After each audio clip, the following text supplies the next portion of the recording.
এয়া সজিনা গছ।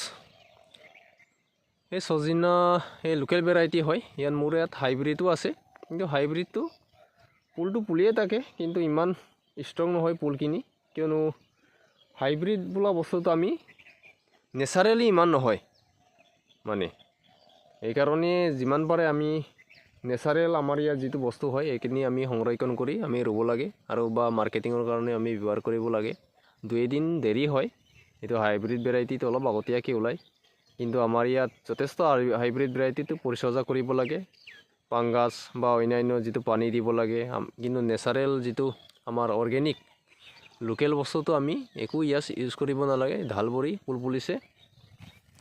আমি মৰিংগাৰ যিটো পাত, সজিনা যিটো পাতখিনি আমি চব্জিকে বনাই খাব পাৰে, দালিৰ লগত দিলে বহুত ভাল, আৰু গুটিখিনি বহুত মাৰ্কেটত ডিমাণ্ড আছে। তাতকৈ যদি আমি অলপ বহল ভিত্তিত আমি এইটো খেতি কৰিব পাৰে, কিয়নো এইটো পাতটো আমি ছিঙি আমি ড্ৰাই কৰি আমি যথেষ্ট মাৰ্কেটিং কৰিব পৰা আমাৰ ইয়াত চৰ্চ আছে, কিয়নো ইয়াৰ যিটো পাত একো মেডিচাইন স্প্ৰে কৰিব নালাগে। এতিয়া এই গোটেই পাতখিনি পৰিব, অনলি গুটি থাকিব, আৰু যেতিয়া বহাগ আহিব তেতিয়া নতুনকৈ ঢাল মেলিব। ইয়াত মই প্ৰায় 5-6 জোপামান চেজিনা লগাইছোঁ। যোৱা বছৰ তাৰ আগ বছৰত 2 বছৰমান হৈছে বয়স, কিন্তু খুব কম বয়সতে বহুত ডাঙৰ হ'ল। প্ৰতি বছৰে কলম কাটিব লাগে। কলম মানে প্ৰায় যিটো মূৰাৰ পৰা 10 পোনমান ওখত কাটিব লাগে। এই ডালখিনি পুনৰ কাটি আমি ডাইৰেক্ট ডালটোক আমি পুনৰ লগাব পৰা কণ্ডিশ্যনত হয়। বালিচমীয়া মাটিত বেছি ভাল হয়, পিছাৰি যিটো বাউণ্ডাৰী কোমল মাটিত।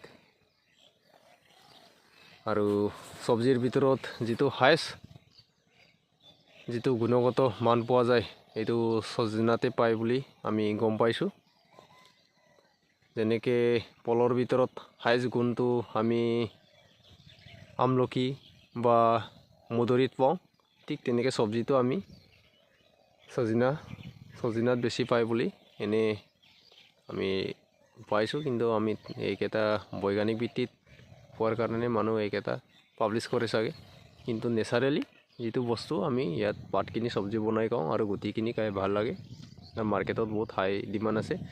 এনেকৈ যদি আমি চেজিনা প্ৰায় 2 বিঘা 3 বিঘামান ৰোপণ কৰিলে বছৰত লাখৰ ওপৰত ইনকাম কৰিব পৰা যায়, একো খৰচ নকৰাকৈ।